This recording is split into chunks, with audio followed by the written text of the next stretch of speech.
everyone, welcome back to the Let's Talk live stream. It's Saturday, September 2nd, 2023, and today we're going to be talking about all things September, whether it be in theaters or on physical release. I see Tell Freddie sent you and Kevin Eller are right here. What's up, guys? How's it going? See you guys are chatting up. What's going on? Your first question is, are you going to be getting the Walmart horror steelbooks?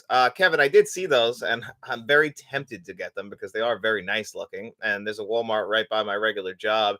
And I got to be honest, I go in there on breaks sometimes. I'll walk around and I'll be very tempted to actually take a look at them. Is my audio coming in? Because it doesn't look like there's an audio thing on the screen. Just want to make sure you guys can hear me clear before I continue to keep talking away. Let's see. All right. Well, yes, we hear you. All right, cool. Because for some reason on the volume on the bottom, it just has one mic spot and it's not moving along like it usually is. So I just wanted to make sure. But all right, cool. Thank you, Freddie. I appreciate that. Are you going to see Saw X in theaters, and do you think it will be the best in the franchise? I will be seeing Saw X in theaters, or Saw 10, or whatever the hell they want to call it. And I don't think it'll be the best in the franchise. I still think that the franchise hit its peak with Saw 1 and 2, and then it started to falter from there. I really did enjoy Spiral from a few years ago, and Jigsaw is pretty good too, actually. You know, the rest in the middle there from like Saw 3 through whichever one the 3D one was is where they bring Dr. Gordon back for the to be the big reveal at the end that he was the mastermind the whole time or in cahoots with Jigsaw. I know they're bringing Tobin Bell back, which is pretty cool, so I'm excited about that. Um, I'm very happy Scream Factory is making The Exorcist 4K. Yeah, are they doing an Exorcist 4K? I know Warner Brothers is doing one. Let's see, Rogue 1677's here. Hey guys, what's cooking? What's up, Rogue One? Happy belated birthday. His birthday was yesterday, guys. You asked, which Kevin also asked, what 4Ks am I most looking forward to in September's or just releases in general? And my most anticipated release is The Exorcist on 4K. That's one of the greatest films ever made. You know, that one shocked people at the time. People were fainting and puking in the theater. They couldn't believe what they were seeing. It's a William Friedkin masterpiece. I am thrilled. I can't wait to see that on 4K. Still don't really love that design of the box that they did, what Warner Brothers did with, the regular slipcover version. I still feel like they should have used the regular movie poster for that instead of doing what they did. But, to each their own. The Steelbook is much nicer. I just feel like if you had one of the best looking artwork as it is when it comes to movie posters, that's what you put on the poster. So that's the only disappointment, but I am really excited for that this month. I'm excited for Natural Born Killers. This week, as a 90s kid, Matilda coming to 4K. I'm really excited about that in the Steelbook, so I can't wait to get my hands on that one. Also really excited to check out Sleepy Hollow this week on 4K, a Tim Burton classic. And since that movie just looks so gorgeous, I'm sure it's going to look great on 4K, so I can't wait for that one. Rogue 1677 wrote, what 4K do you really want on 4K? Well, one movie I probably want the most, coming out this month is definitely probably Sleepy Hollow, but the movie I want all time is like Terminator or Chinatown would be my number ones. One of those these days, that's the ones that I'm looking most forward to for sure. Tell him Freddie Setcher wrote, I want Exorcist also. I still have the uncut Blu-ray. Well, from what I understand, this 4K is going to have both the uncut and the regular version. I actually prefer the uncut version myself because I don't know how many people realize that, but the uncut version is the one where you get the girl coming down the stairs with her hands back and they like look at her teeth and it's got that crazy sound effect. So I'm definitely looking forward to seeing the uncut version in 4K. And you also get more clips of like that one flashing, scary, like white face that pops on the screen, really to scare the hell out of you. But that's probably my most anticipated is definitely The Exorcist. But I'm also really excited for a lot of them. Let's see. Well, tell Kevin LS, will Faith be on tomorrow's show? Actually, Kevin, she's not going to be, but she's going to be on, I believe, next week's show. And we have two questions for me we're going to answer on next week's show with her. Because you asked a question about comedies. And I'm saving that for next week because me and Faith are going to watch some comedies together because that's kind of the genre that we bond over. So we're going to save that one for next week when she's going to be on the show. Actually, I filmed the show twice this week because I filmed it yesterday and then something happened with the memory card. So I had to refilm it today for some crazy reason because I don't know what happened. Something happened with it where, I don't know, either it just didn't save anything. I know it filmed it, but it just didn't save it. So I only had the audio. So I had to refilm that whole show today. But it's all right. I think it came out better the second time. Let me see what else is on the questions. I would love Savage Streets 4K. What about you, John? I would absolutely love that on 4K. Linda Blair. Yeah. What I say? I said her name wrong, probably, right? But I would love that on 4K as well. So many movies that they need to release on 4K. Spooky season, we get some of the best ones on 4K. I and Rogue 1677 wrote, I like the theatrical cut still. It's shorter but terrifying. And yeah, I agree 100%. It's absolutely I think they're both good cuts. I usually watch the uncut version, but I think they're both good cuts. I just like that one extended scene in there that I would really prefer. Also, I think the uncut version might have a longer beginning, which is fine. I don't mind that at all. Tell him Freddie sent you wrote he sent Bray Wyatt. Yeah, still sad about that. It's still crazy that Bray Wyatt passed away last week. I can't believe it. It's just funny how the world just keeps going on. We lost him and Terry Funk, and I don't know if you guys are into island music, but we lost Jimmy Buffett today. R.I.P. Margaritaville cheeseburger in paradise. Made me sad. It was sad, definitely, to lose him today. 76, like in today's world, that's not really too old. So it was definitely upsetting that he passed away at, I guess, a younger age. I didn't really know that was coming, but definitely sad to see it. Saw that about Jimmy Buffett, wrote Town Freddy essentially. Yeah. Rogue 1677 wrote, going to see Goonies today with my cousin, seeing it for a re-release. Oh, really? That's crazy. Is it an anniversary this year? What year did that come out? I want to say that was like 85, 86, but that's awesome. You're going to see it on a re-release. I haven't gotten the 4K Blu-ray of that. Actually, not the biggest Goonies fan, so I didn't really feel the need to rush out to get it. I don't remember, that wasn't like one of my childhood movie films like that I grew up with from the 80s. When it comes to 80s films of childhood classics, I actually think ET is still number one on my list personally. But there's plenty of movies out there that, like, everyone just has those movies they don't love. I don't love Labyrinth either from the 80s. David Bowie in that with the cod piece, not my favorite either, but still enjoy it. Stuart George's Home Movies is here. Stuart George has his own YouTube channel that you guys make sure you're subscribing to. And he wrote, September going to be an expensive month. Probably October, almost certainly November, definitely December. LOL. Yeah, we're gonna have the wallets are gonna take a hit in the next couple of months, that's for sure. We get into spooky season starting this week, and then November we're getting all the movies out that Criterion's gonna kill me in November. I think we get a sale though, thank God, because I couldn't get through it without it. So we're definitely gonna be on the it's gonna be tough for us, but there's a lot of great stuff. We're just gonna have to pick and choose what we want. And like even this week, it's really tough. First week of September, we're getting Spider-Man, Across the Spider-Verse coming to 4K. That's my second favorite film I saw this year. I want that on 4K, but I gotta wait for a sale. I just can't, this week the only ones I could swing were Sleepy Hollow and Matilda on 4K. The week after, I'm getting the Psycho 4K set. That's a UK release or a Region B release, but I'm getting them imported here. I can't wait to see those on 4K.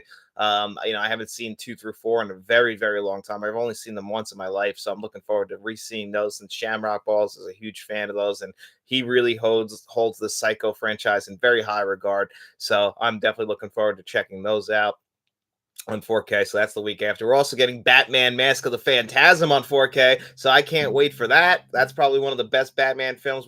Very underrated, coming in at 90 minutes, telling the origin story of Batman before we got to Batman Begins. So I cannot wait for that. Yeah, but Stuart, we are definitely going to be taking a hit. Uh, Tell him Freddie sent you. I saw Small Soldiers at an Alamo Draft House. It was amazing. When did you see Small Soldiers? Because I love Small Soldiers. That's such an underrated Joe Dante movie. The Garganites. That was a VHS I burned the hell out of. Not many movies with like a great Tom Arnold performance. That is so cool. I love that. Oh, in July? That was that 1997 or no, it's 1998, probably for a 25th anniversary. That's so cool. I would have loved to see that. And then I guess you saw Videodrome on your B-Day. Happy belated birthday. I love Videodrome. That's got a 4K coming out in October. What is it? It is October, right? Or that's not this month. Yeah, next month we're getting all the spooky releases from Criterion. That's where we're also getting the others, which I'm really excited for on 4K. But we're getting so much for September. It's actually crazy. Theaters wise, we're also getting the Nun 2. I don't know how you guys feel about the first Nun. I'm actually hold on, just open up the release list. I'm actually probably gonna rewatch that sometime this week before next weekend. I don't remember loving the Nun. I saw it only the one time, and I was like, I felt like a little bit of a letdown, especially compared to the other Conjuring universe movies, like the Conjuring 1 and 2. And honestly, the first three Conjuring movies, all three of them are great. The first Annabelle movie is shaky, but the other two sequels are pretty damn good. The Curse of La Llorona, that's kind of near the bottom. Same thing with the original Nun, but the original Nun has such an iconic design. So I'm really hopeful that the Nun 2 is actually really good as well, especially for this month, but we'll have to wait and see, right?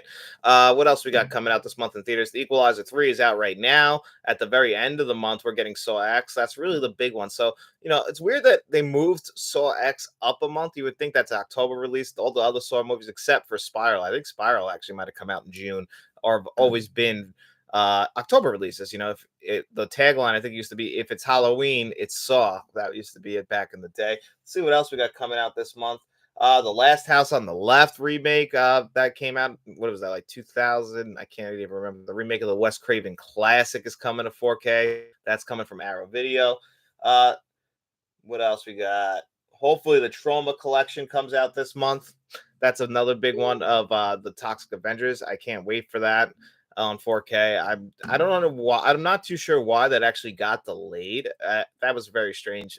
It got delayed. They didn't even really do a press release or anything about that. Just at the end of August, it was supposed to come out, and then on Blu-ray.com they changed the release date. Now it's supposed to come out at the end of September. I'm hoping it still comes out. I just can't justify that 99.99 price tag. That's a little high for my takes.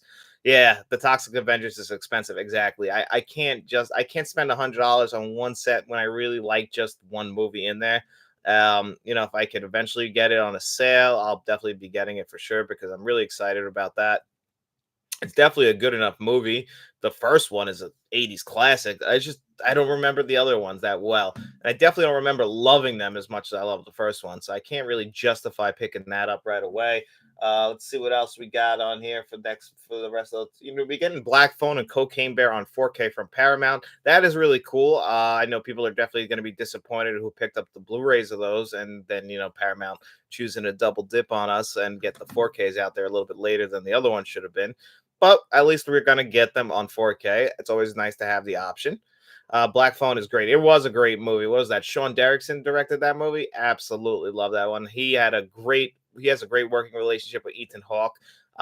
Sinister, which they did the first, was actually I would prefer Sinister over Black Phone. Not that Black Phone is bad or anything, but Sinister is just a horror masterpiece. One of the best horror movies. Very underrated. Gets under your skin. I just love Sinister. So that's one I actually would love Sinister on 4K. I don't ever bring that up. I always forget that movie needs a 4K release. There was actually a rumor this week, and it's like kind of unconfirmed, but like kind of confirmed from the digital bits that we are going to be getting The Fugitive and JFK on 4K at some point pretty soon. JFK is the one that like is pretty much locked down, and we're definitely going to get that, of course, just because I just watched the Blu-ray about, I don't know, a month ago. So the 4K is going to come pretty soon, which doesn't surprise me. Probably next year, if I had to guess. I'm not too sure if that's an anniversary or anything, but I don't think we'll be getting that for November or December this year. So I think that's going to be something that comes out next year. And then tell him Freddie sent you. I'm finally buying 700. I can't even see it because they put the heart in front of it. Buying 700. Oh, it's only $30. 70 Suspiria. Yeah, that is a fantastic 4K. If it's down to that price, maybe I should grab it. Yeah, the original Suspiria 4K is supposedly one of the best. I have actually not seen it, but that's like one of the must-own 4K Blu-rays that is out there. Everyone always says you got to get Suspiria, and a lot of Dario Argento movies really translate well to 4K, 110%. Kevin Elro, when do you decorate for Halloween? Kevin, I think you first found our channel last October, but once September 1st rolls around, I'm in full-blown spooky season mode. So that's it. You guys will notice this week, probably starting on Monday, we're going to be starting spooky season stuff, spooky season reviews, and I will have the new not the new one, the same exact intro from last year with spooky season on it. So, but I start decorating my house the second it rolls around here in fall. It's not technically fall, but we start decorating for Halloween. I kind of count both September and October as spooky season, all Halloween related stuff. I'll start decorating right now for it just because it's horror season. All in on horror right now for the next 2 months. And then once the 31st passes of October, Then we're just full blown into November, and that's when like Oscar season movies start. The more highbrow stuff. But for the next 2 months, we're all in on spooky season. That's it. It's Halloween time. I got to watch all the Halloween movies. I literally, because I'm going to review every single Friday the 13th here on the channel. I just literally yesterday, after I got done editing, I watched with me and Faith watched Halloween 1 through 3 on Blu-ray. Then we're going to review the Scream Factory Blu-rays because they really are beautiful transfers here on the channel. So we're gonna do them all every single Friday the 13th. That's the big franchise this summer. And then Kevin L also wrote, "How many Scream Factory 4Ks do you have?" And he also wrote, Kevin L, "My girlfriend is helping me decorate today." Oh, that's awesome. I'm glad that she's helping you. Yeah, they're definitely better decorators than us. We have like 2 bins that we decorate the house with. And then literally we just go from once we're done with Halloween, we have some Thanksgiving stuff to help roll over, but then Christmas rolls around and we get all the Christmas decorations in there. But definitely it's definitely time for Halloween stuff. So that's awesome. You're not definitely not too early in my opinion, Kevin. Definitely decorating now. Um I'm not exactly sure how many Scream or Shout Factory 4Ks I have. I got to actually do a count of all of them, but I do have a good amount. I'm going to add some this month, obviously, with Natural Born Killers. The Blob is next month, right? That's a big one that I'm excited about. Natural Born Killers, I would say, is probably the big Shout Factory release of this month that I'm definitely going to get my hands on. I'm a big fan of that movie. Oliver Stone directed it, who we were just talking about, JFK. He directed Natural Born Killers as well with a script from Quentin Tarantino. He might have sold that script actually before he sold the Reservoir Dog script. I'm not 100% sure on that. I know he sold that script, and that's how I kind of got funding. He sold the script to that and True Romance. So I'm not too sure how much I have. And then Tell 'em Freddy said it. I started the Shout Factory Halloween and Friday the 13th yesterday. See, you got to get started early in the season. Yeah. Probably going to watch the Friday the 13th like in September, kind of because they're like, just out of summer. They're there on summer camp for Friday the 13th. So we're just out of summer. So I'm going to probably watch them all, have all the reviews go through the entire spooky season, like 1 or 2 a week, because there's 12 Friday the 13th movies. I want to have a review for every single one of them here on the channel. So I definitely want to start doing that this week, but I'm going to watch them all. Then I'll start all like the Halloweens in October. I don't think I'm going to watch them all this year though. I watched every single Halloween last year, but they got H2O coming with that new 4K Steelbook. So I'll probably just watch Halloween 1 through 3 on Halloween 1 through 4. I'll probably skip 5 and 6. I'll watch H2O, I'll skip Resurrection and the Rob Zombie ones. And maybe I'll watch Halloween 2018 and Kills and Ends this year. But it Ends is what's holding me back from going back and rewatching that because I just don't love Halloween Ends. It's not a great movie for me, in my opinion. I know it has its fans. Original Fuzz, he's a big fan of that. I don't know if he's a big fan, but I know that he appreciates it more than I do. I don't want to speak for him, but yeah, I know that he definitely appreciates it more than I do. He said it's very similar to Halloween 3 in the sense that's like the black sheep of the family in a sense. But I just can't get behind Corey. you know, he's out there palling around with his buddy Michael Myers, teaching him how to kill. I just can't get behind that movie. I wish it was that good, but unfortunately, for me, it just isn't. So anything you guys are excited about for September? Have you guys seen anything this month? I haven't. The blue corner wrote, "Damn, Fuzz, yeah, Fuzz. He loves Halloween Ends, but you know what? Fuzz has great movie taste, so I respect his decision to enjoy Halloween Ends, even if I don't. I mean, that was definitely one of the most disappointing times I ever was in the movie theater. I don't get disappointed too much in the theater. Usually, being there, you want to feel like you got your money's worth. So you try and like trick your mind into saying like you enjoyed something. I remember like went there last year with what was the movie with Jared Leto? It was so bad. And even that movie I just knew right away it was bad. I can't even remember, and that's a good thing because I don't want to remember it. It was so horrible. That movie. I found Taxi Driver for $70. Yay or nay? Just 70. So it's $70 just for the 4K. I would say nay because I'm not too sure what the Columbia Classics Volume 2 set is selling for. But if it's only like $100, it's not worth just to buy Taxi Driver on 4K on its own. Might as well just get all 6 movies. That way you can also get the Social Network in there on 4K, which has never been released on its own as well. I think that one had Anatomy for a Murder in there.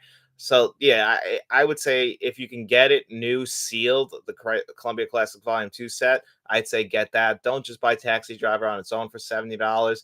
Because I do think eventually it will get its own release. It's just money being left on the table. There's no reason for it not to get released on 4K on its own at some point. I mean, given I've been saying that about a lot of the Columbia classics, we did get Gandhi and Lawrence of Arabia on its own on 4K. So I don't know. I would say wait on that. Oh yeah, Stripes is another big one that's in there. Kevin Elra, that was from the Blue Corner, who told me that. Kevin Elra, what are must-watch movies on Halloween night? Halloween night movies for me. This might be a bad take from you guys to hear, but Halloween 3, Season of the Witch. I think that is the ultimate Halloween movie, if that makes sense. I know the original one and Halloween 2 take place Halloween night as well, but Halloween 3 just kind of they call it Season of the Witch. I think they really capture the season of Halloween. So that's why I always choose to watch that one on like Halloween. And Hocus Pocus, that's another one. If you grew up in the 90s, that's like got this big cult following now. That's a big one. I know that movie is, unless you were of a certain age, you might not love that much. I personally do. My wife absolutely loves it. She'll watch it more than once a season. But I think that's a Halloween night type of movie. Trick or Treat, that's definitely a Halloween type. Like the movies that really tie in the holiday of Halloween, those are the ones you watch on Halloween. Halloween Town, that's another big one. If you were a Disney kid, me personally, that's not one of mine, but I know my wife, that's just another one she insists on watching on Halloween just because that's a movie she grew up with. She was a Disney Channel kid. Me, I was a Nickelodeon guy. So, they have some great Nicktoons that tie into Halloween. I always think of Rocket Power, and they have Mischief Night, which was the night before Halloween. If you can believe that was a real thing, I guess. I don't know. Tell him Freddie sent you. See, he's gonna disagree. He wrote Halloween film on Halloween night. I get that. I love Halloween 3. Hell yeah. Thank you, Freddie. I'm glad you do because not everyone loves Halloween 3, and I understand.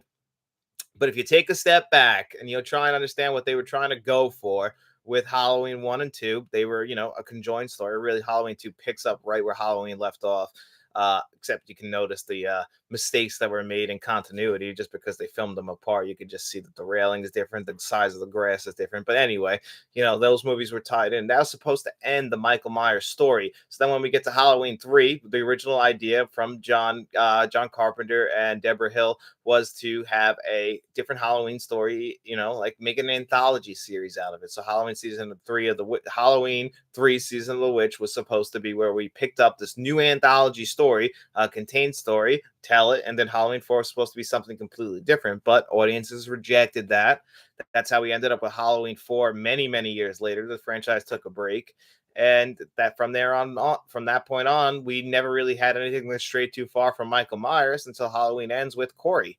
But Halloween 3 is just a fantastic film, in my opinion. Tells a great story. It's a fun story. It's, we're dealing with, like Irish folklore and these masks that, are kill people and turn their heads into worms and robots. Like, it's all fun stuff. I absolutely love Halloween 3.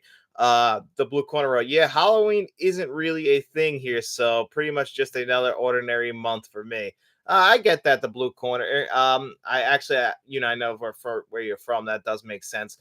What's the weather like this time of the year? Because as far as like September and October, here, like, where I live in America in New York, it starts to, cool down a bit. We're getting out of the heat of the summer, and now things are starting to cool off. And that's kind of like why I call this time of the year spooky season. I actually don't call it Halloween for that reason, because I know not everybody in the world celebrates Halloween.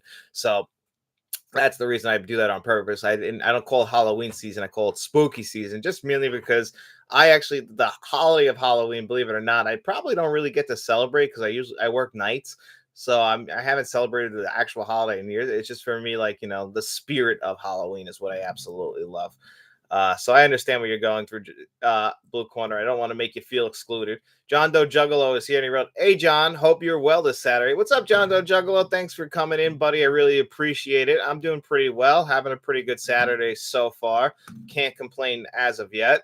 Tell him Freddie sent you wrote, I finally got a PS5. I'm enjoying it. I had a PS5 for a little while. I loved it. I actually I had to make a decision when I started the channel, so I sold my PS5 to get this computer that I'm doing this podcast or live stream on right now. So I did love my PS5. I'll eventually get another PS5, but right now I just have my Series X right here, and video games are kind of picking back up. I haven't really gotten to play too much, but Madden 24 is out. Also Starfield is coming out, which I'm excited about. So I absolutely love Starfield. John Doe Juggler. I just got the new VR on PS5. Very, very awesome. Yeah, I saw that. I saw you got that. That's awesome. How is that, by the way? I haven't really gotten too far into VR because I get kind of motion sick, and I heard though that the VR 2 supposedly helps with that, and it's a lot easier and a lot less messy as far as the wires go. The Blue Corner wrote, "We haven't had a great summer at all this year. A lot of rain and a lot and wind. It's been pretty windy today, but we're apparently getting hotter weather over the next few weeks." Crapple had to. I get that. Yeah. No, I don't blame anyone for hating Apple. I prefer actually preferred Windows, but the Mac works really good with editing, and that's really what this computer's main purpose is. I don't really use it to surf the web or anything. It's just really just specifically here for editing. That way, it doesn't get overworked or anything like that. So I totally understand that. I'm sorry you guys haven't had a good summer. I mean, I'm not really a summer guy myself. You see how my skin is, so me and the sun do not get along due to its numerous and numerous attempts to try and assassinate me. So I definitely like it when the weather cools off and I can go back outdoors a little bit more without having to worry about burning to death. That's usually just my time of the year. John Del Juggo wrote, "Tell Matt to get the new PS VR and go on his. But the motion sickness is way better now. Matt actually has the PlayStation VR, the first one, and I'm sure he's itching to get the VR 2 because he can't live without it. He's actually like kicking around the idea. Like he never plays his PS5, man. He doesn't have enough time. That's like one of the main reasons why he left the channel. So he doesn't really have any time, but he's still gonna get the PS5 Spider-Man edition, and just because he likes how it looks, even though you can buy the plates separately and you can buy the controller separately and save yourself some money, he still feels compelled to buy the new PS5 Spider-Man 2 edition just because he has the original Spider-Man edition that the PS4 Pro was. And he's like, I need the boxes to match. He needs the boxes to match. Not that he can turn his PS5, which he never plays, into the same looking PS5, but no, he wants those boxes. So, Matt was asking me to buy his PS5. Like, I don't got the money. I can't do that. I want the plates and the controller, but they're scalped so bad. Yeah, that's something people were pre-ordering that stuff right away. Video games and sneakers. The scalpers market is just absolutely out of this world and just absurd. It's ridiculous. They get their stuff. They get their hands on everything so fast, and you're forced to buy it secondhand or wait it out. It's very, very upsetting. And then the Blue Corner actually wrote in the same thing in regards. PS5 is the first PS I've never bought. I'm so far behind on movies, so a PS5 would simply stand and collect dust. Yeah, that's my problem. Like my Xbox, that was kind of why it didn't hurt me too much to sell my PS5 because I bought them both.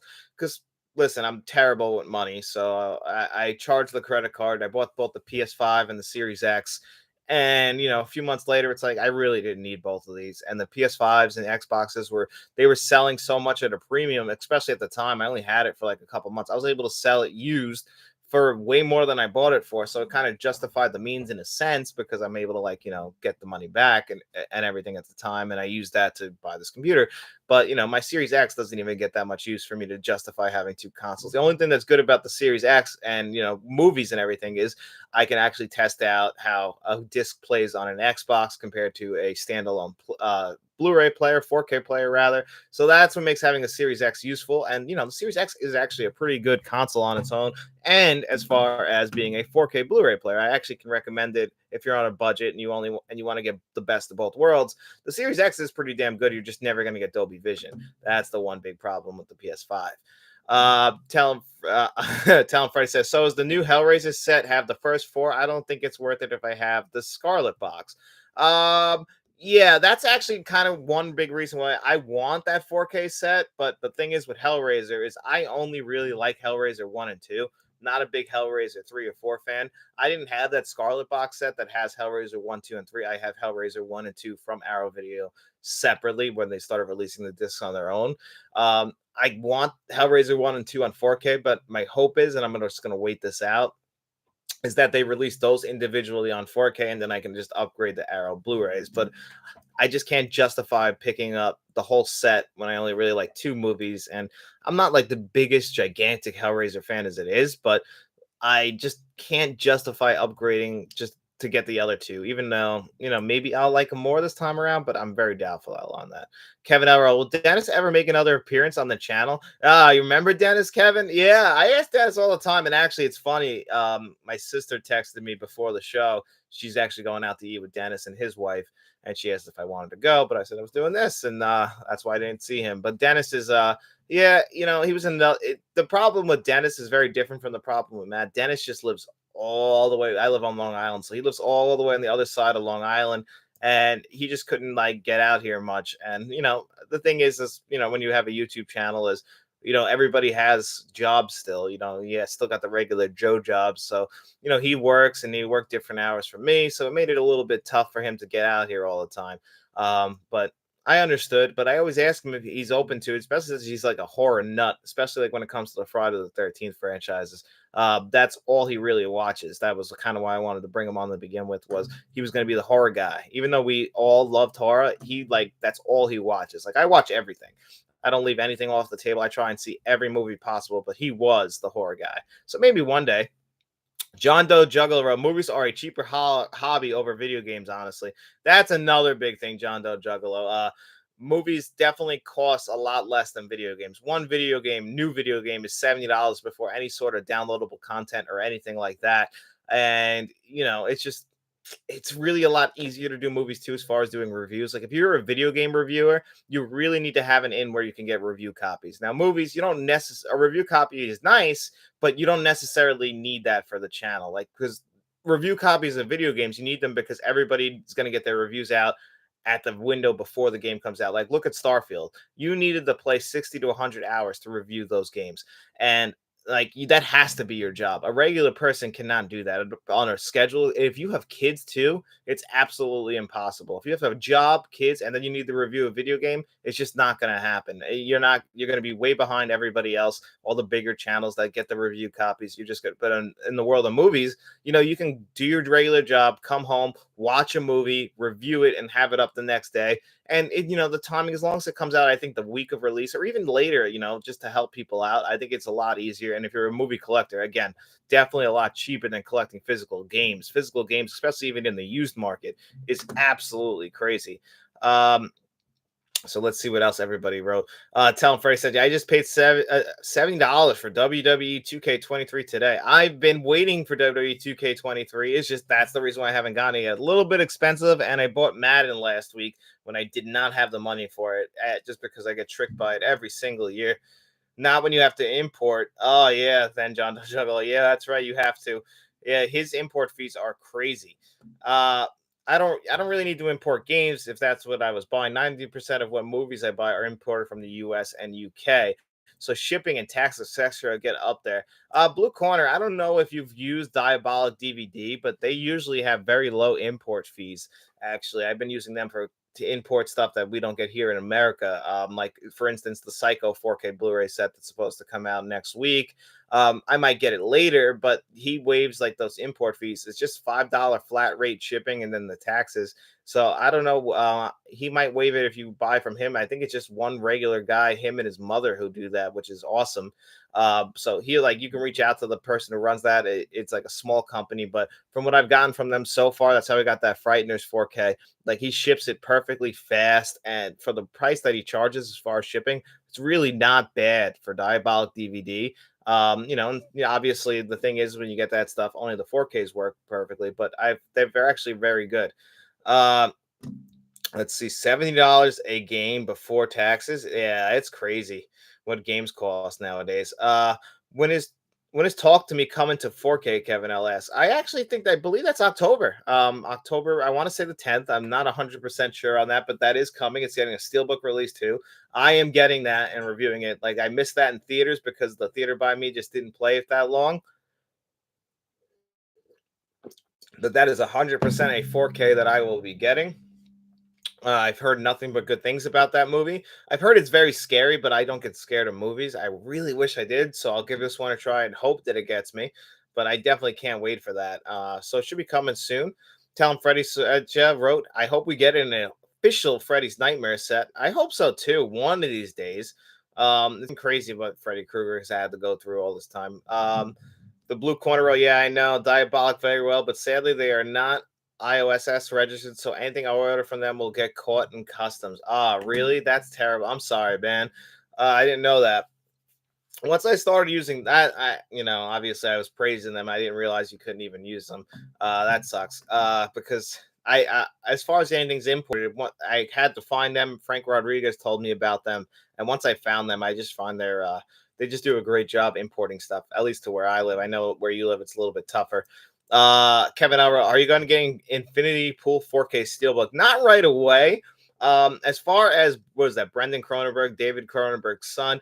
I love Possessor, and I saw Infinity Pool in theaters, and I thought Infinity Pool was a good follow up to Possessor, but it was definitely like a step down. So I didn't love that movie that much.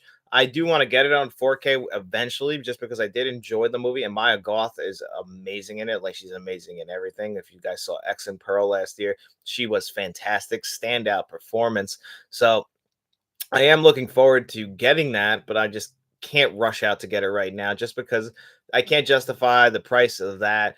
What other movie? I'd rather get some movies at like the because if I have to buy it at the full price, I'd rather get some movies that I haven't seen yet on 4K. Where I already saw Infinity Pool this year, did a review for it, and I don't lose movies that much, so like it's still ingrained in my mind. Some of that stuff in that movie I will never forget for the rest of my life because that's the kind of movie that the Cronenbergs love to make. Are those movies that sit with you? That's for sure, and that's definitely one of them that's going to sit with you for a while after you've seen it. Tell him Freddie wrote. Tell him Freddie sent you. Wrote. I own Antidote and Possessor. Possessor is a great movie to own. I would love. I still have to get Possessor. Uh, the Blue Corner Road Diabolic is very good at writing a way lower amount of what the package is actually worth. So that was good back then, not anymore. Yeah, that was the thing with Diabolic DVD. Like they sell it at MSRP pricing, which is fine. And that's probably how he's able to cover the shipping costs and the taxes because for most places getting stuff imported can be difficult and especially can take a while. But I like what they do. X and Pearl need 4Ks, MD wrote. Yeah, that's two that I've been waiting for, and that's actually why I haven't picked up X and Pearl on Blu-ray yet. Is because I'm anticipating those 4Ks. Then plus, I've been told that once Maxine comes out, that we will get X, Pearl, and Maxine, a nice 4K from A24, like a triple feature, the whole trilogy. So that's what I've been holding out for. It's killing me though because I really want to rewatch Pearl. Like X is really good, especially as far as a summer horror film goes. But Pearl is also right up there, and I love Pearl. It's my second favorite film of last year was Pearl. So I'm dying for those movies to come to 4K. It really kills me that we haven't gotten them on 4K yet. It's just it make that's one thing that we have to be so untrustworthy of movies nowadays because speaking of Infinity Pool, that came to Blu-ray first. Megan came to Blu-ray first. Now it's got a 4K release. Happened with Malignant last year. I really hate that business practice of releasing a movie on Blu-ray first, then it eventually coming to 4K, forcing us to double dip. So you gotta like almost play your cards and hope that it comes to 4K and see how long you're waiting to actually buy it. But I really want X and Pearl on 4K just so bad, and I'm just can't wait to get them. I just want to rewatch them. I've only seen Pearl the one time. I loved it, and I haven't been able to rewatch it. The Blue Corner wrote, no. Next time you order from them, remember the amount you spent and then look at the package when it arrives. The amount he write for the value is always lower. Oh, well, I have a package coming from him pretty soon, so I will definitely check that. Thank you, Blue Corner. I appreciate that very much. Tell him Freddie says you wrote Garbage Pail Kids 4K. I hope. I don't know if I want to see that in 4K. My hopes now that we're getting the Muppets in Manhattan, just to compare it to Garbage Pail Kids a little bit, is that we will get the rest of the Muppets movies on 4K, especially the original one. I would love that one on 4K.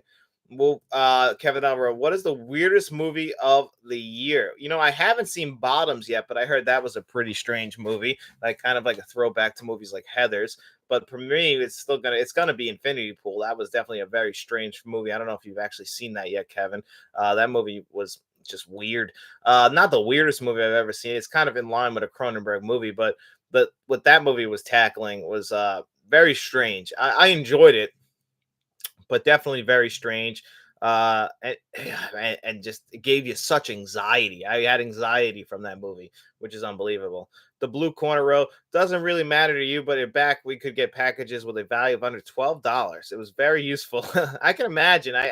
I always forget, and especially since I know you watch the channel and you see me complaining about the price of stuff, and I know that you're being overcharged for where you live. And I do feel bad about that, because you live in a different part of the world where like you said, 90% of your stuff is imported, and I know that definitely sucks. You got to pay even more than what we have to pay, and to see us complaining about it, I know that's kind of like definitely a little bit shitty, and I'm sorry about that. I wish it wasn't that expensive for where you are. To tell him Freddie sent you wrote, I'm picking up to live and die in LA tomorrow and cruising. Cruising, I need to get on. I just rewatched that. I guess you're going through a freaking kick to tell him Freddie sent you. I was actually going to do a video this week. Maybe I'll do it next week. I'm trying to rewatch all of Friedkin's movies. I've watched all the big ones. I just rewatched Cruising a few weeks ago. Man, that movie is great and has a real twisted ending. We don't have a 4K of that, but there is an Arrow release. To Live and Die in LA was a really good 4K, and I love that movie. So I'm definitely hoping that you enjoy that 4K. I hope you do. And we're getting The Exorcist on 4K, so we're getting a lot of freaking 4Ks. I haven't gotten Solaris yet. Oh, not what was that? Sorcerer. Are you picking up Loki? MD wrote. Probably. I think I'm deciding which one I want to grab to review. If I want the Mandalorian, Loki, or WandaVision.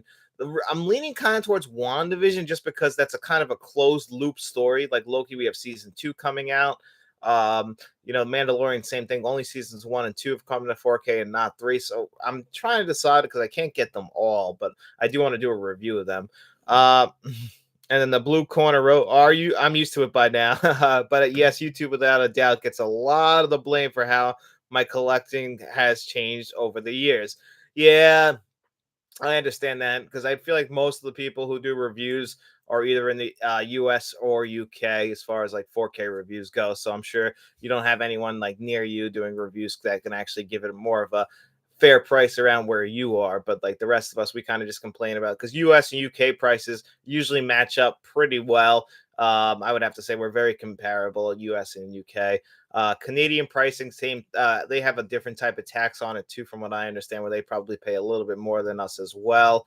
But for the most part, US, UK, and Canada, even Arrow Video, that's really what they only sell to is US, UK, and Canada. If you ever look at like they put the flags under their releases to let you know like what region it's in, region B, and then region C is like the most like I only have a couple region C Blu-rays to even begin with, so those are always very fascinating. Tell him Freddie sent you out. Did you do the doubles? If so, I missed it. I didn't do the doubles. That actually for one. Kevin Elro, what is the most disappointing 4K of August? Was there anything that really oh, you know what? Weird Science. Weird Science. I'm very happy that I owned it on 4K, but the visuals on that were very disappointing. That was probably the only, we had a lot of disappointing 4Ks in the sense of like Vacation, which didn't come out in August. That was at the end of July. But definitely the Warner Brothers 4Ks are starting to disappoint me with only being one disc and having no extras on them. And I just don't like that business practice at all. They're overcharging way too much. Like I did the review yesterday for Back to the Future, and that's a 7-disc set. You can buy that right now on Amazon for $35. And I'm pretty sure right now Vacation is $25. So for $11 more, or rather $9 more, you can get a 7-disc set, have all 3 Back to the Futures in beautiful, stunning 4K. Actually might be a little bit better 4K quality than Vacation. Get loaded with extras because there's extras on every single disc in that set, and the 7th disc is a bonus disc with even more extras. So it's just mind-blowing to me that Warner Brothers has like the balls to charge this much money for just one disc. So it gets very frustrating in that sense. And here I am, Blue Corner, complaining about pricing again. But that's the stuff that kind of disappointed me this month. But as far as visuals go, just Weird Science was the one that really let me down visually. Just kind of a grainy mess. Not the biggest disappointment I've ever seen in my life, but out of everything that came out this month, I would say that was probably the biggest disappointment visually. I think there's a great 4K in there. Must just be the source material that the kids can't fix. But I love Weird Science. I really want to rewatch that. But the 4K, not a big upgrade over the Blu-ray. I didn't own the Blu-ray, so I was a little less disappointed. But if you had the Blu-ray and you upgraded to the 4K and were expecting to be blown away, I do feel bad because you definitely weren't. And then the Blue Corner, I don't care about reviews at all. Before I was doing YouTube, I bought plenty of used movies from Blockbuster, and now they all have to have slipcovers and be expensive, boutique releases, etc. Yeah, I'm speaking of boutique. I say that word wrong. It just wants to come out of my mouth as boutique, and that's probably how I'm always going to say it. I know it's pronounced boutique, I believe is how you're supposed to say it correctly. I've just never been good at saying it that way. My Long Island accent will just not allow me to say it the way it's supposed to be said. It just wants to say boutique. That's how we always say it. So it's it's a problem now. Tell him Freddie sent you. Can I pay now? Yes. I was just thinking that the Blue Corner wrote. Yeah. Man, I love all that stuff. The Blue Corner wrote the Back to the Future set here is in Denmark is almost $60. See, that's almost double what it is here, which is about $35 right now if you were to buy it from Amazon. I don't know what it's going for on Best Buy. Best Buy kind of still has their upcharging ways in there, so it's probably a little bit more money at Best Buy right now, but it's always on sale. So it's very cheap here in the US and in the UK. And it's one of the most beautiful sets because the Blu-rays are also just downgraded versions of those 4Ks to 1080p. Me and Shamrock were talking yesterday, and he was saying how he bought the 4K set even though he doesn't have a 4K player yet. But the Blu-rays are just so beautiful, and they are. They're just gorgeous Blu-rays. They have the bonus features on both the 4K disc and the Blu-ray disc, same exact bonus features. So you really have very little to complain about when it comes to the 4Ks. So even on the Blu-rays, you have very little to complain about. So it's just amazing how good those Back to the Future discs are, and then just to compare with what you get from like a regular release from Warner Brothers right now, it's just disappointing because you could just clearly see they're not even trying to hide it, that they're just taking from you while still charging the same price. They're trying to cut corners, probably because they're trying to, help their bottom line. So the way you do that is just by simply pull back on the Blu-ray discs. You don't got to print the Blu-ray discs. The only times we're probably getting Blu-rays is if they have just extras of previous releases. That's kind of like what happened with what's it called? I'm trying to think of the movie Enter the Dragons 4K. Like in the UK, they got the Blu-ray releases. And Tell him Freddie sent you just wrote double Blu-ray. Thank you, buddy. He just donated $4.99. I really do appreciate that, man. Thank you so much. Really appreciate the super chat, Freddie. Definitely means a lot. Thank you. I really appreciate that so much, man. Super chats really help out the channel, and I really appreciate every single one that we got. Last week we did the giveaway. Everybody was so nice in there. Thank you guys all so much who came to that. That was really cool. We had a great time. Some people offered to actually donate theirs for future giveaways, which is awesome. I really appreciate that. I like doing the giveaways. Because I feel like it's going to people who are going to take good care of those movies. That's always the best. I really appreciate that, buddy. So thank you guys, and thank you guys, everybody who's in here every week. Always awesome that we get to do these. Obi's here also, guys. You just saw his little head. What are you doing, buddy? Huh? You want to come on camera? But what other are you guys excited for anything in September? Like, what is your most? We have kind of got off topic as far as 4K releases and theater releases. What are you guys most excited for? He's adorable. Thank you. He is adorable, but he's a little bit of a menace. That got to be careful with him. Exorcist is your most anticipated, Freddie? Okay, you're on the same page as me. What about Night of the Comet? How do you guys feel about that one? That's a Scream Factory release I kind of want to get if I can swing the extra funds. Looking at seeing what else we got this month. Obviously Cocaine Bear and Black Phone we talked about. What else do we got? Loki, obvious. Oh, My Bloody Valentine. That's one that I'm really excited about that I bought the Blu-ray in February for. And I wish they would have waited till February for that because I kind of don't want to watch. If I get it on 4K, I don't really want to watch it now. I want to wait till Valentine's Day. How many Valentine's Day horror movies did we get? Thank you. And John Doe Juggler wrote, it was a great give back to the community. I really appreciate that. And I'm glad you're enjoying those discs. I saw you put the picture up last night, John Doe Juggler. That's awesome. Pusher trilogies with the Blue Corner is most looking forward to. Really? I wouldn't have put that at number one. That's awesome. I have the uncut steelbook of My Bloody Valentine. Yeah, I have the Scream Factory. I don't think I have the steelbook version. I actually just have the standard release of that. I'm assuming that we're just going to get the 4K upgrade to the theatrical version. I don't think they officially announced it yet, but I'm excited to get my hands on that. I just don't know if I could. I might just wait till Shocktober and get it on the Shocktober sale and then save the rewatch until February when Valentine's Day rolls around. At least in my opinion.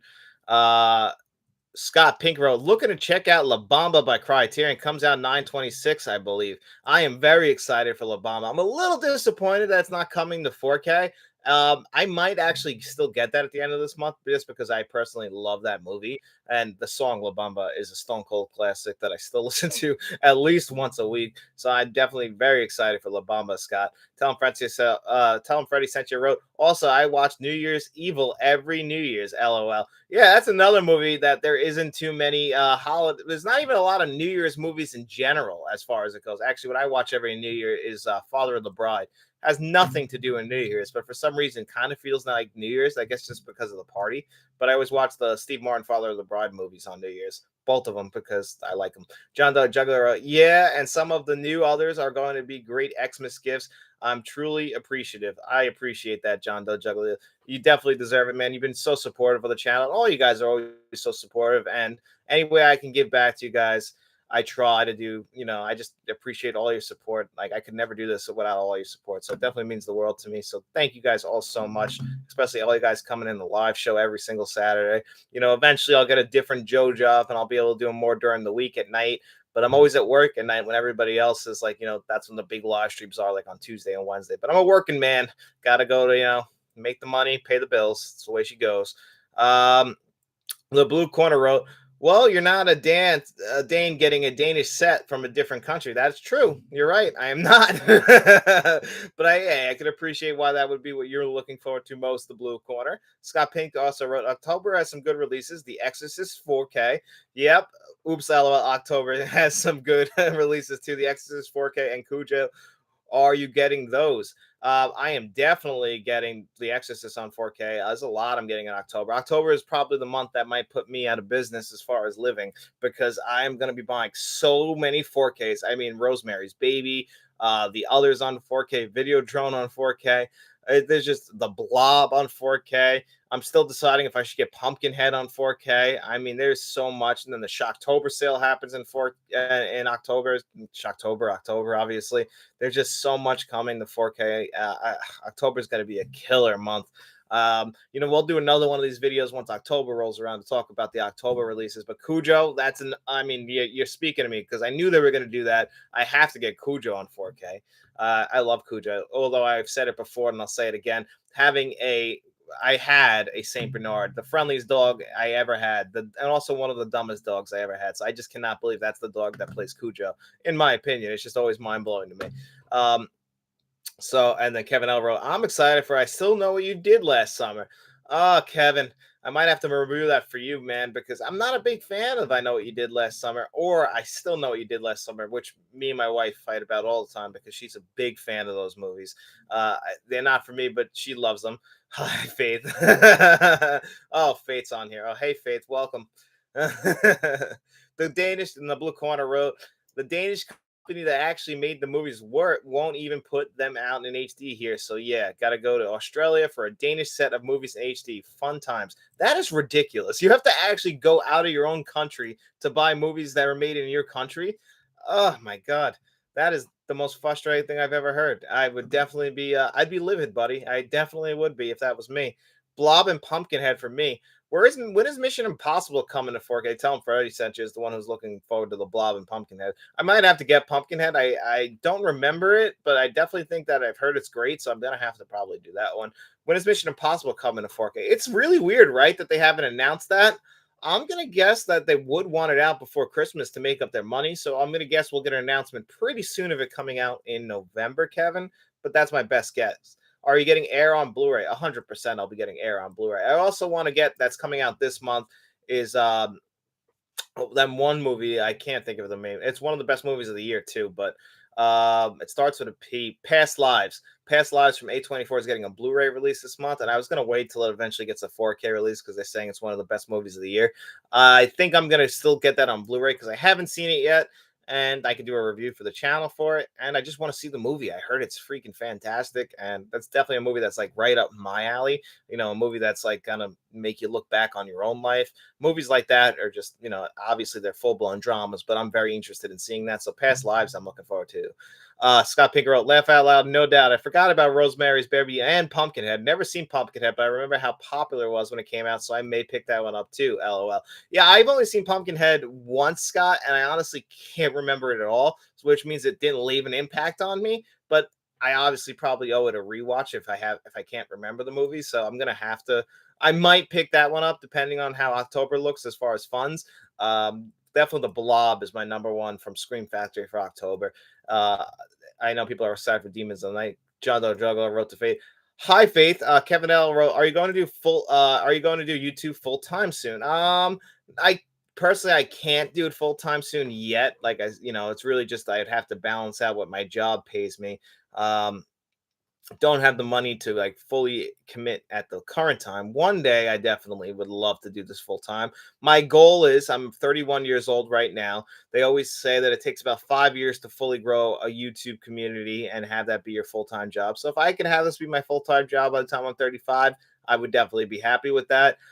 You know, it's all you guys supporting me that really helps me even to do it like this. I'm very grateful for that. But if I have to continue to work my full time job, that's fine too. That's the way of the world. I understand that. I don't mind that. Obviously, I get a little bit tired working, doing this in the day and my other job at night, but it's all in the long run that I appreciate it. So I understand what I have to do, but not really probably in the next year, I would have to say. But as the community keeps growing, eventually I would love for this to be my full-time job, but not at the current moment. Right now, this is probably my side job, and I still have my regular Joe job that I work at Sunday through Thursday. Although I'm off tomorrow because it's Labor Day. I have to actually work on Labor Day. Movie Squad Jarvis Slasher fan wrote, "Who is your favorite horror protagonist?" So, do we count Freddy Krueger as the protagonist, or would he be the antagonist? Because Freddy Krueger would still be my favorite of all time, if I'm being honest. Just obviously he's got the one-liners and everything like that, so he would be my favorite of like the big-time characters that we've gotten as far as like slasher characters go. If you count those as like the protagonist, if not, if you count Nancy as the protagonist, I still think that she is one of the best slasher villains, even more than Laurie. I was always a Nancy person, if you had to ask me personally. And then Kevin L wrote, "Is the Scream Factory 4K of The Exorcist sold out?" I'm not too sure. I got to take a look at that. I mean, I've been seeing a lot of sellouts lately. I wanted to get the Sleepy Hollow 4K Steelbook, and you really can't buy that anywhere. And it's like something like brand new. It's got like an actual book in it. It's actually made from aluminum. So I tried to find it and cancel my regular slipcover version, but I can't. And even the slipcover for Sleepy Hollow kept going in and out of stock. So that must be very highly anticipated, or they just don't have enough of the actual stock. But I really did want that. Scott Ping wrote, "My son and I were talking last night about The Abyss and True Lies on 4K. Do you think that James Cameron is ever going to release them?" Scott, I have been talking. I made this joke because somebody put out a post this week on Twitter or X or whatever the hell you want to call it, saying like, where is the Terminator on 4K? And they were like saying, "Oh, it's coming in 2024. 40th anniversary, obviously." So they're just hoping that it's coming in 2024. So I was like, I am not going to bring up a James Cameron 4K coming to 4K because I'm still waiting for The Abyss and True Lies on 4K. Because when we started this channel in January 2022, there was talk of The Abyss and True Lies coming to 4K like this year, like they're almost done. There was these pictures and still no official announcement on it. Like there's just these rumors. Oh, it's coming. That's all I ever hear is that it's coming. So until it actually gets officially announced, I will not believe that The Abyss and True Lies are coming to 4K just because how long have we been waiting? And I'm dying to get those on 4K. When those come out on 4K, uh, I'll have to like cherish them. I'll be like, I can't believe these are here. I never thought they would come. One day we'll get them. If I have Exorcist 3 Blu-ray, do I need 3D? Nah, you don't need it. You don't need do I need 4K? I actually think that the Exorcist 3 is actually a pretty good upgrade to 4K unless you're watching like the uncut version, because there's a lot of scenes in there that look like they were ripped straight from a VHS Freddy. So if you were going to get the 4K of the Exorcist 3, I would say wait till Shocktober if you've waited this long. But I do think it's a really good 4K, and I'm very high on The Exorcist 3. It's obviously not as good as the original Exorcist, but I think The Exorcist 3 is a really worthy sequel and is the real true follow-up to the first Exorcist. And then Movie Squad Jarvis Slasher fan. I mean, as in the good guy in horror movies. Yeah, exactly, right? I always feel like we kind of root for the slasher. Like I've been watching the Friday the 13th, and you kind of want to see Jason kill these people. That's kind of the point. That's why they set these people up to be like the worst possible people ever. When you guys see my review of Friday the 13th Part 3, that one guy with the afro and everything kind of looks like Seth Rogen light.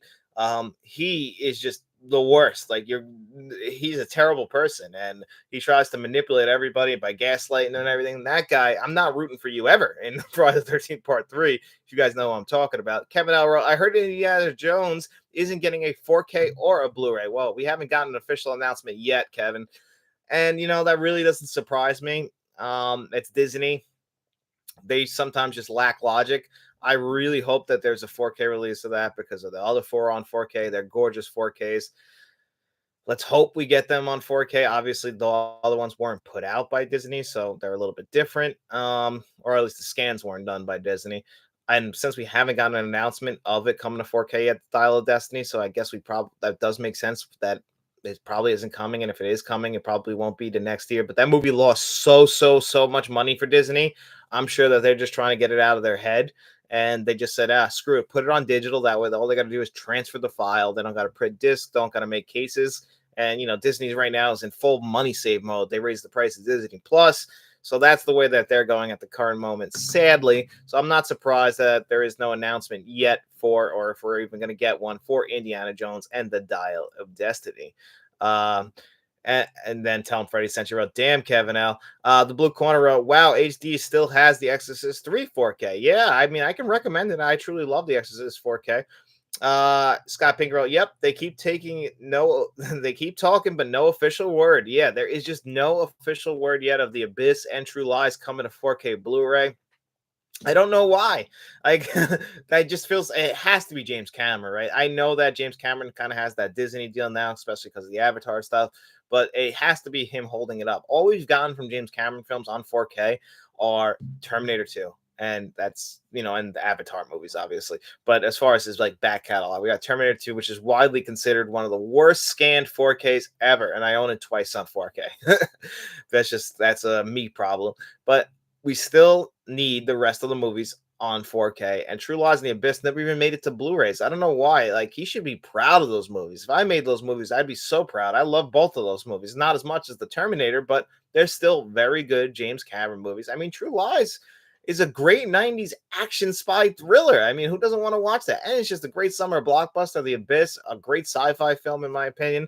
One of these days we'll get them, I guess. I hope, at least. Kevin Arrell, do you think Disney will release Hocus Pocus 2 on 4K? I was really hoping that announcement would come out this year, but you got to remember last year that didn't even get released in theaters. That was a right to Disney Plus movie.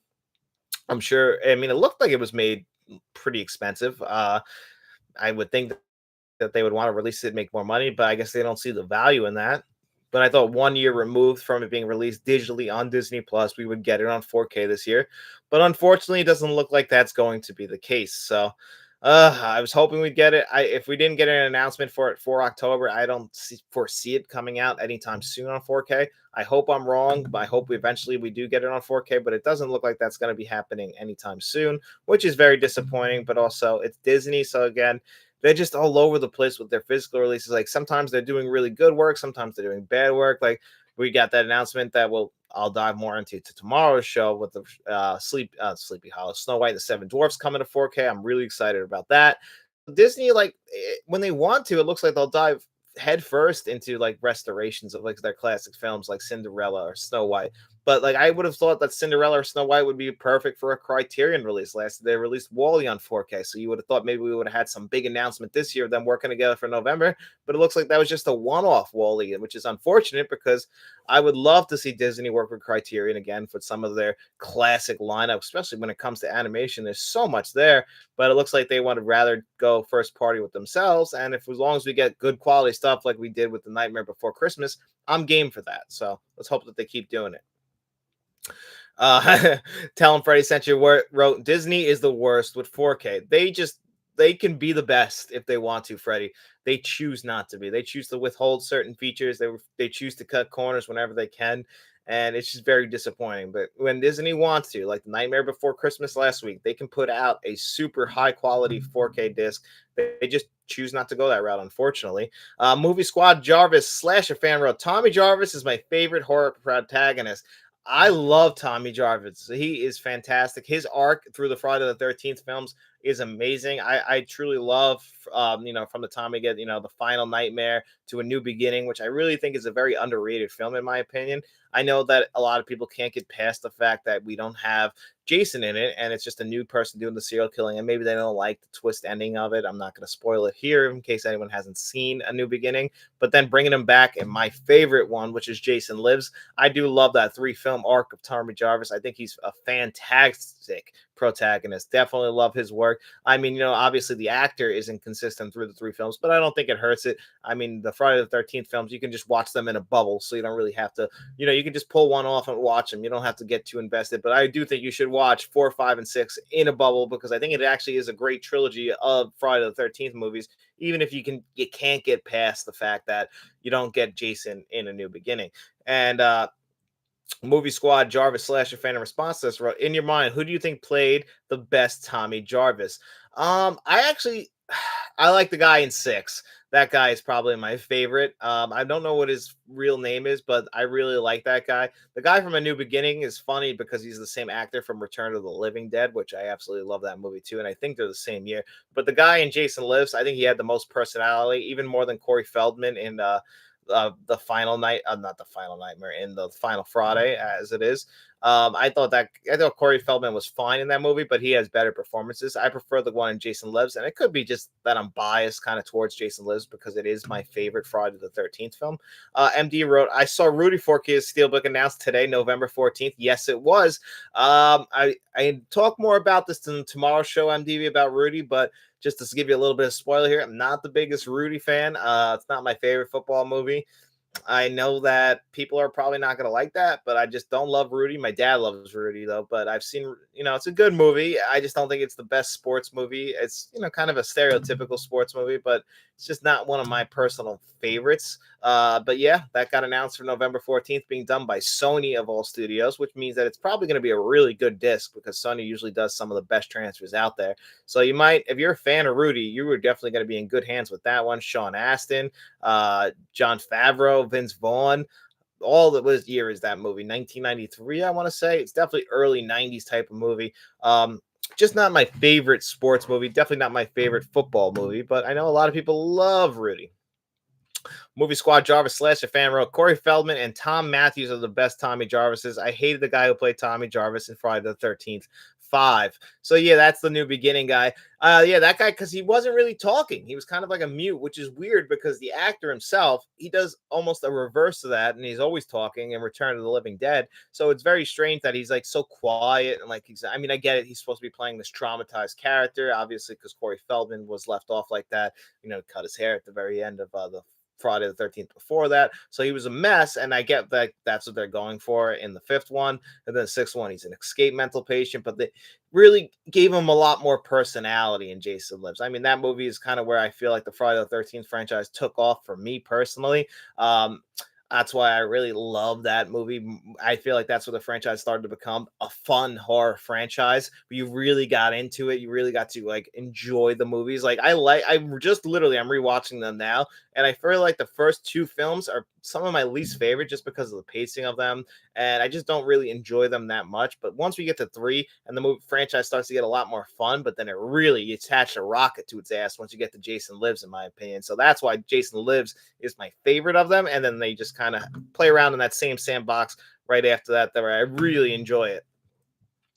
And Kevin L wrote, I'm disappointed we didn't get Friday the 13th part something on 4K this year. I think you probably were going to say one of the good. Yeah, you know what's weird? Is it still we just only have Friday the 13th, Kevin, where it's just the original one on 4K? And it's not really a great 4K. I didn't even upgrade it when I'm doing these reviews. The Scream Factory is new 4K scans for a bunch of them, so I didn't feel the need to upgrade any of them. But I do wish that we got like them all like one big 4K box set, which probably won't happen because we were really fortunate to get the Scream Factory 4K regular Blu-ray set that we got. Because if you remember how hard it was to get them all in complete packages back in the we had that we had that tin, and then we had a long gap until we got the Scream Factory set. I want to say like 2020 is when it first came out. So we've been very fortunate. I would just love a brand new 4K box set with all this new scans, like upgrade the 4K. I think this was a cost cutting measure, not really even for Screen Factory. I think it was more for the consumer, because it would probably be closer to $300 if they were all on 4K. And then Movie Squad Jarvis Slash, your fan, wrote, I watched Never Hike in the Snow last night and thought that wasn't that good. I never saw that. I'm sorry. I don't really know if it's good or not, to be honest. But yeah, it sounds like you were pretty disappointed. I'm sorry about that, man or woman. I'm sorry that it really wasn't that good for you. Kevin Elro, have you been to Spirit Halloween yet this year? Not yet. Saving that. I should probably go this weekend though, right? I always like to get into September. Like that's really when fall begins for me. I don't start in August. There's a line, but once September 1st rolls around, that's it. Start bringing the leaves down, get this heat out of here. We're all in the spooky season. I'm done with this. I'm ready for it to be, summertime. I mean, not summertime, autumn time. So then I haven't had my first trip to Spirit Halloween yet, but I will be making one pretty soon, Kevin. Obviously Halloween decorations are going up, and it's just fun to walk around and just look at all the Halloween season stuff or all the autumn stuff. I love this time of the year. I love the crisp air. I love pumpkin flavored drinks. Like I kind of turn into like a stereotypical white girl. I always say, in the sense that I love the pumpkin spice flavored things. I love pumpkin pie. I just can't help myself when it comes around to that. I really am. Uh, but I what's it called? Movie Squad Jarvis Slasher film wrote, Never Hike Alone is a good film, but Never Hike in the Snow has a few good scenes, but a pretty wasteful movie. That's a shame. And that's one thing about just horror films in general, is like there are a lot of like great ideas out there, but there's also a lot of poorly executed horror films. Uh Even just being a horror critic alone could be a full-time job, but just because of how much horror films come out just on Shutter, straight to on demand, straight to like what used to be straight to video. So it was a whole different thing back then. The reason why I scheduled this live stream today a little bit early is because I actually have to get off a little bit earlier. So I only got a few minutes left. So if you guys have any more comments you guys want to make, any more questions before I get out of here, I got like a few more minutes, and then I got to skedaddle today. I got a little bit of a busy Saturday going on. So also still have to finish tomorrow's show, finish editing that at some point today. So if you guys have any more questions or comments, drop those down in the comments, and then we'll do this again next Saturday. Got to think of a new topic for next week, of course. Not too sure yet what it's going to be, but I love doing these live shows. Love talking to you guys. You guys, we always get off topic. We don't just spend the entire time talking about September releases, even though there is a lot coming out this month as far as in theaters and on 4K. Because August was pretty decent, I got to admit. A little bit, it got a little bit shaky here towards the end, but theater movies, we had a pretty good beginning of the month. Just got a little shaky towards the end of the month. And then Movie Squad Jarvis Slash, your fan wrote, who is your favorite good guy in Child's Play? Oh my God. My favorite, I guess if you don't mean the good guy doll. I always feel like Andy's still a pretty good character. They just took that storyline a little too far once we got into Child's Play 3, but after I still think Bride of Chucky is the best in the franchise. Those two characters, the regular good guys who aren't like Tiffany or Charlie or Chucky, rather. Other than those two people in that movie, everyone's kind of an asshole. But I still think Andy's the best. I really do enjoy Andy and Child's Play. I just think that the first two movies are way better than the third movie, in my opinion. I like 3, but I don't love it. I heard you, and then Tom Stewart wrote, I heard you mention Chinatown. The rumblings from Paramount are for the of this year, or for the end of this year or the first quarter of next. I mean, fingers crossed for Chinatown on 4K. Like Terminator's number 1, but Chinatown is number 2. And if they mess that up, I might cry, because I really cannot wait for Chinatown on 4K. I love that movie so much. And because, like you said, there's rumors of it coming out the end of this year or early next year, I guess next year it would make sense to come around for its anniversary around this time. But I mean, my God, that would be like a dream come true. And I'll be so worried that we don't get that on 4K, like in good quality. If that ends up being a bad 4K, I cannot imagine the disappointment that I will feel. I just love Chinatown so much. One of my most anticipated 4Ks. Like that and the Terminator, if they end up being bad, it'll be like a shot in the heart for me, to be honest. Kevin L wrote, I just watched The Bride of Chucky 4K last night. Looked amazing. Looked like it was shot yesterday. I wasn't disappointed. I wasn't disappointed. There was no special features. Yeah, I was very happy with that 4K. I thought it was gorgeous on 4K. Yeah, I wasn't too upset like with how the special features were. It didn't really bother me too much. It's kind of in line with the other three movies and what really all the Child's Play 4K releases were like. So can't be too disappointed. I would have liked something a little bit, a little more extras, but they gave us enough. I feel like they definitely put in the work. The 4K transfer, like you said, looked amazing. Looked like it was shot yesterday. Have no complaints about the visuals.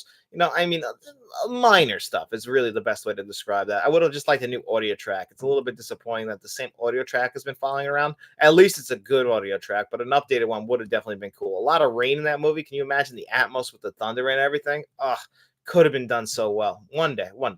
Um, Movie Squad Jarvis Slasher from kind of wish the guy who played in Child's Play 3 continue in the Andy character. Yeah, it was a little bit disappointing that they never really continued with that. But I really just think that was the early 90s horror problem that they had going on. Child's Play just came in right at the end of the 80s, and it was like an 80s hangover franchise. And they really needed that 90s juice with Bride of Chucky to really bring it back to life, because I really feel like if they would have kept on the path that they were going with Child's Play 3, it wouldn't have survived. Child's Play has always kind of been able to evolve with the times, so I really do appreciate that about that franchise.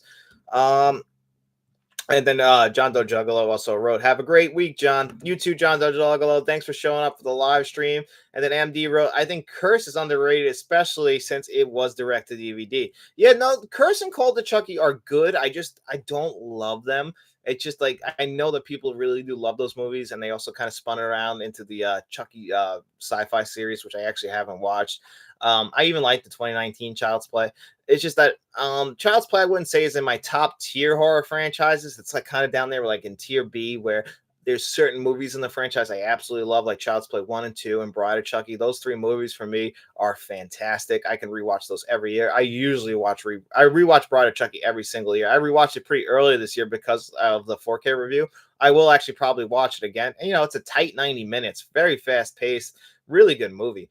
And then Movie Squad Jarvis Slasher fan wrote, Child's Play is a good film, but the character Andy is in that one is almost like Tommy Jarvis from Part 6. Oh, very similar. I agree.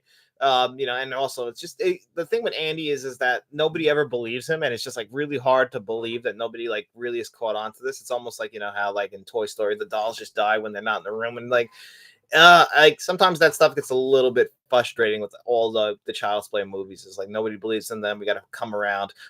Megan or Child's Play remake? MD wrote. Megan. I think Megan was fantastic.